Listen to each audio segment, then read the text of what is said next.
The question says the hybridization, shape and magnetic moment of this complex are. These are the given options. हमसे इस question में कहा जा रहा है कि ये जो कॉम्प्लेक्स हमें गिवन है इसकी हाइब्रिडाइजेशन, शेप और मैग्नेटिक मूवमेंट इनमें से क्या होगी. तो यहाँ पे ये जो कॉम्प्लेक्स गिवन है इसको हम मेंशन कर देते हैं. ये कॉम्प्लेक्स है कुछ इस तरीके से. अब इसमें ये जो लाइगेंड है ये स्ट्रॉन्ग फील्ड लाइगेंड है, ये जो Cn नेगेटिव यहाँ पे प्रेजेंट है. तो स्ट्रॉन्ग फील्ड लाइगेंड की प्रेजेंस में लो स्पिन कॉम्प्लेक्स फॉर्म होता है. तो इसको हम यहाँ पे मेंशन कर देते हैं. In presence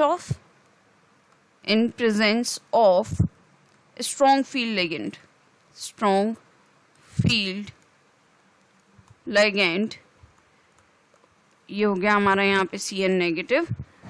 low spin complex is formed. अगर हम यहाँ पे इस कॉम्प्लेक्स में कॉपर की ऑक्सीडेशन स्टेट निकालना चाहें तो कुछ इस तरह निकाल सकते हैं. इस कॉम्प्लेक्स में 2 पोटेशियम आयन है. 2 पोटेशियम आयन का मतलब हो गया 2 पॉजिटिव आयन है. तो ये जो एनायनिक पार्ट होगा इस पे होगा 2 नेगेटिव का चार्ज. तो इस एनायनिक पार्ट को हम यहाँ पे मेंशन कर लेते हैं. ये जो एनायनिक पार्ट है इस पे 2 नेगेटिव का चार्ज है. अगर हम कॉपर की ऑक्सीडेशन स्टेट को यहाँ पे अज्यूम कर लेते हैं एज X प्लस यहाँ पे 4 है साइनाइड, तो इसकी ऑक्सीडेशन स्टेट हो गई -1. This will be equal to -2. तो ये हो जाएगा X - 4 will be equal to -2. तो X विल बी हो जाएगा +2. तो दैट मीन्स जो कॉपर की ऑक्सीडेशन स्टेट आ रही है वो है +2. तो कॉपर यहाँ पे है +2 ऑक्सीडेशन स्टेट में. तो इसकी इलेक्ट्रॉनिक कॉन्फ़िगरेशन क्या हो जाएगी? इसकी इलेक्ट्रॉनिक कॉन्फ़िगरेशन हो जाएगी 3d9 होगा. लास्ट जो हमारा apart from the electronic configuration of argon के जैसी सिमिलर इलेक्ट्रॉनिक कॉन्फ़िगरेशन होगी एंड देन एट लास्ट होगा 3d9. तो यहाँ पे हम ये जो 3d9 है d ऑर्बिटल को हम यहाँ पे बना लेते हैं. तो ये d ऑर्बिटल हो जाएगी यहाँ पे. मैं इसको यहाँ पे थोड़ा ठीक कर देती हूँ.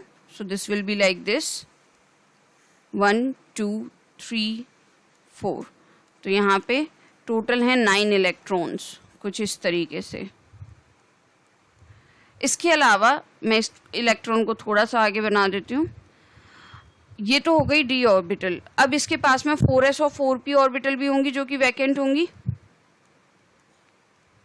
यहाँ पे हम इसको मेंशन कर देते हैं. ये हो गई s ऑर्बिटल, ये हो गई p ऑर्बिटल. ये 4s और 4p हैं और ये जो है 3d का है. अब होता क्या है, एक्साइटेड स्टेट में ये वाला जो इलेक्ट्रॉन होता है ये यहाँ पे मूव कर जाता है एट द एंड. तो यहाँ पे हम इसको मेंशन कर देते हैं. कुछ इस तरीके से हो जाएगा. ये जो लास्ट d ऑर्बिटल है ये वैकेंट हो जाएगी 1 2 3 4 लाइक दिस. तो ये हो जाएगी वैकेंट. और ये जो इलेक्ट्रॉन था इसके अंदर प्रेजेंट ये चला जाएगा लास्ट p ऑर्बिटल में यहाँ पे. तो यहाँ पे जो हाइब्रिडाइजेशन होगी वो होगी dsp2 टाइप की हाइब्रिडाइजेशन. यहाँ पे हम इसको मेंशन कर देते हैं. इसको मैं थोड़ा ठीक कर देती हूँ. ये हो जाएगी यहाँ पे, इसे हम यहाँ से हटा ही देते हैं. तो ये हो जाएगी यहाँ पे dsp2 टाइप की hybridisation. dsp2 hybridisation. dsp2 hybridisation जो होती है उसके अकॉर्डिंग जो शेप बनती है कॉम्प्लेक्स की वो बनती है स्क्वायर प्लेनर शेप. यहाँ पे हम मेंशन कर देते हैं. तो कुछ इस तरीके से होगी वो स्क्वायर प्लेनर शेप. यहाँ पे ये हमारा सेंट्रल मेटल होगा और यहाँ पे इससे ये लिगेंड है और इसके ऊपर होगा 2 नेगेटिव का चार्ज. और लिगेंड क्या है? लिगेंड है ये Cn लाइक दिस. तो ये स्क्वायर प्लेनर जो है यहाँ पे शेप बनेगी. अब अगर हम बात करें कि इसका मैग्नेटिक मूवमेंट क्या होगा, मैग्नेटिक मूवमेंट तो मैग्नेटिक मूवमेंट इसका हो जाएगा mu is equals to spin only movement होगा. तो यहाँ पे हो जाएगा √n+2 और यहाँ पे जो इसकी यूनिट होती है वो होती है bm बोर मैग्नेट्रॉन.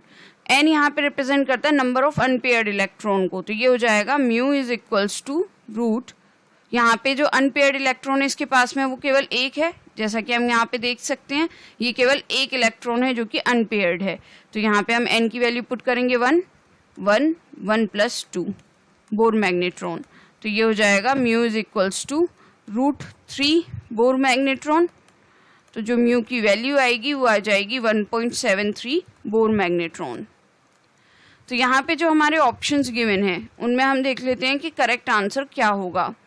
तो यहाँ पे जो ऑप्शंस गिवन हैं उनके अकॉर्डिंग जो करेक्ट आंसर होगा इसके लिए वो होगा, यहाँ पे आप देख सकते हैं ऑप्शन बी में गिवन है हाइब्रिडाइजेशन है DsP2, ये ठीक है, शेप है स्क्वायर प्लेनर, ये भी ठीक है, और जो मैग्नेटिक मूवमेंट गिवन है वो है 1.73 बोर मैग्नेट्रॉन, ये भी ठीक है। तो जो करेक्ट आंसर होगा वो होगा option B. So I will just conclude it here now, I will write this at the end. Thus, I'll just write it here. The correct answer is option B. I hope you understood the explanation. Thank you.